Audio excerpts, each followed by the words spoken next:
Well, I'm here at the Rose Garden at Queen Elizabeth Park in Vancouver. Thought I'd take you along and check out the gardens. So far I haven't seen a whole bunch of rose identifications around, although I may dig around a bit, but this beautiful yellow-orange rose over here reminds me a lot of South Africa. We'll see if I'm right, if I can find something. And I love the way they've mixed them with these tall alliums in bloom.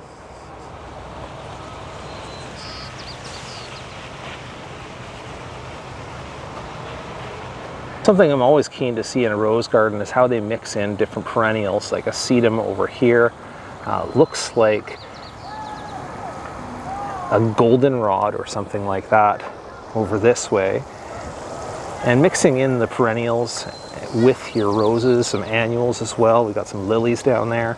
All of that just helps to add to the diversity of the garden. I'm glad they're doing that. It's kind of nice to see roses allowed to be mixed with other plants.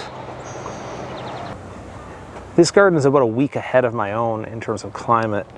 I'd imagine this is just past peak bloom, but still plenty of blooms on here and plenty more buds to come, as you can see up here.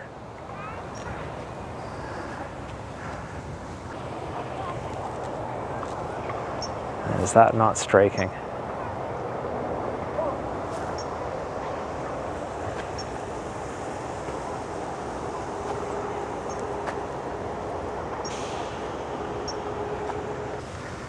Yeah, I'm thinking that that is bronze fennel, actually. Fine foliage there. And just love the way it's mixing right in with the rose.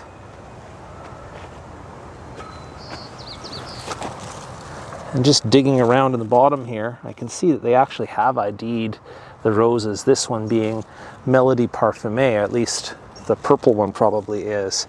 I don't know exactly yet which one the pink is. Still exploring here, and again with the perennials and annual plantings, that's a Russian sage or Perovskia there. I'm not sure exactly what the purple and white thing there is, except that it's probably in the mustard family, which is fantastic to combine with roses because it really brings in the beneficial insects. Down here, Dianthus combines really nicely. I think I probably just got the camera sprinkled there, but all is not lost. It seems to still be running. Again with the bronze fennel.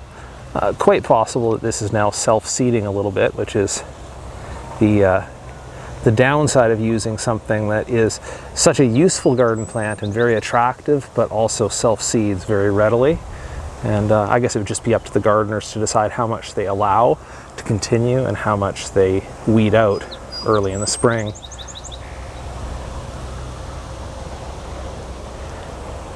You know, I like they haven't really aimed to keep things spotless. I can still catch a little bit of black spot inside here, but overall I think they're maintaining a healthy garden. And it is good not to get all fussed about that. Isn't that a great color?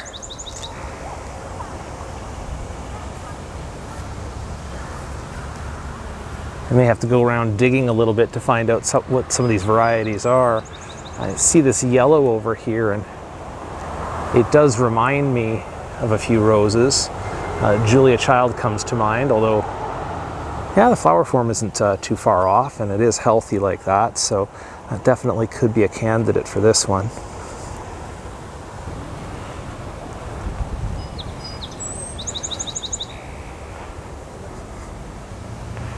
Just a few poppies for a pop of color.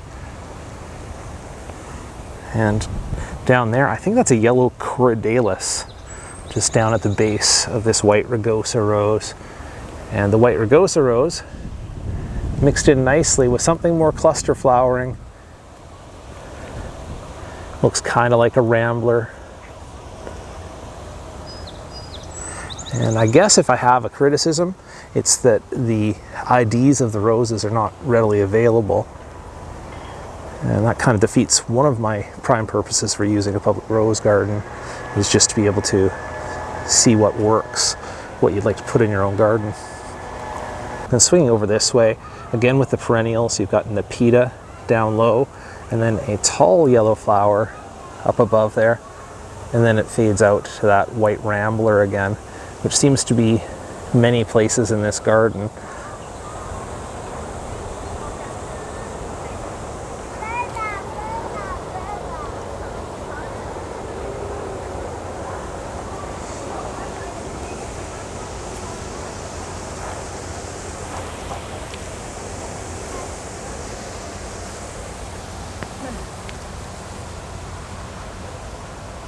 And what's that, a digitalis mixed in there?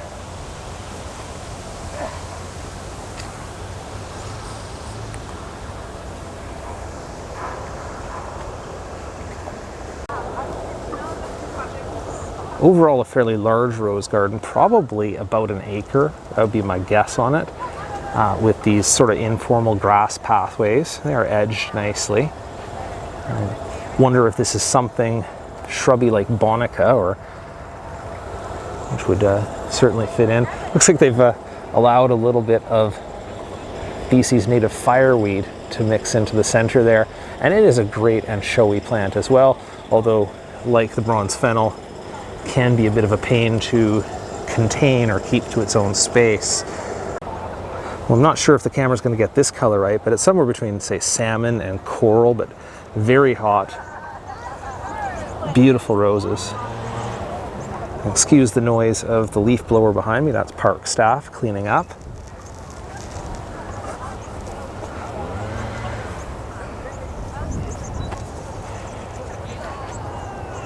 When they find something that works, they stick with it a little bit, which is nice. You get a nice big splash of color. But they aren't afraid to mix it around, which I also like. And again, in behind there, you'll find a patch of sunlight with stackies in there.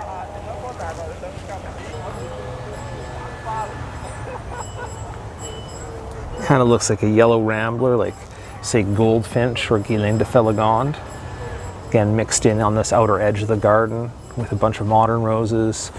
This kind of looks like F.J. Grutendorst with the sort of scalloped edges or pinked edges of the rose.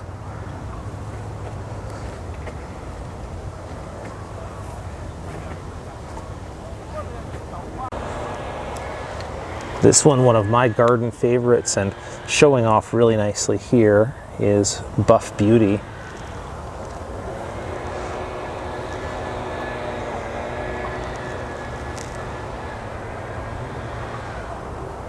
I love how the sort of apricot colored buds and early blooms give way to that sort of pale buff color from which it gets its name.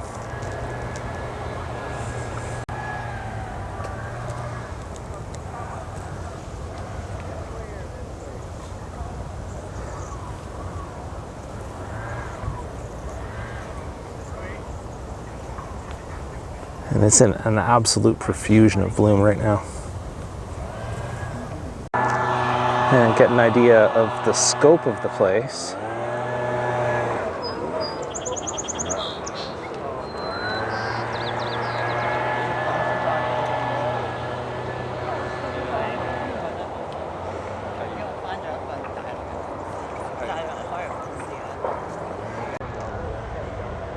And now here outside of the fenced portion of the rosed garden, you'll see that they obviously have the outside border, but then in the lawn outside, they've put the big specimens, the large roses. And you would recognize this from the rose tour I did a while back. This is Rosa Moyesii, sort of in a upright or tree form, getting to be a little bit more mature now. Look at the size of some of those trunks down there. And it is out here that they're letting some of these old garden roses take on their sort of natural form. This is Gallica for sure, and I'm stepping back now so you can see how low and kind of brambly that is, and obviously they're just containing that by mowing it or edging it. But see how that goes. Now If I'm not mistaken, this could just be Gallica officinalis, or the traditional apothecary rose. Then look behind here. This huge pink one here actually reminds me of Belle Amour, and I think I see some of that, I'm going to say the Elba shading to the foliage as well. But if I get in close to the flowers, it's a dead ringer for the Belle Amour in my own garden. Now this one here is kind of interesting. You're getting a 2-for-1 special here. I don't know actually, I mean it's a beautiful form of the pink rose here. Kind of reminds me of a bourbon or something like that. But then on the inside there, what is that? Well, that's probably part of the rootstock that's expressed. And so we have Dr. Huey growing out through the middle of this old garden rose here. So it was a grafted rose that I think part of the rootstock has reverted. And speaking of reversion, this is Rosamundi, the striped Gallica rose, so famous from history. And it regularly reverts back to Gallica officinalis, which is just the straight pink Gallica you see in the center of the frame there. And this shrub is sort of intermediate between the two different roses, some of them quite striped, and then some whole sections almost not striped at all. And the flowers on this, the size of the flowers and the height of the shrub, make me think that the previous Gallica I saw over there that was a little bit lower was not Gallica officinalis, because this is probably double the height.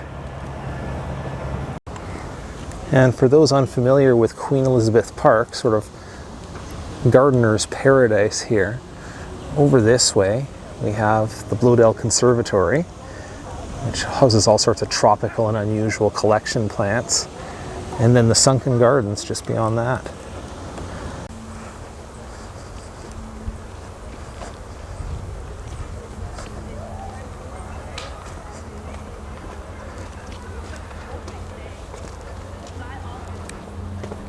Check out that gunnera. Isn't that amazing?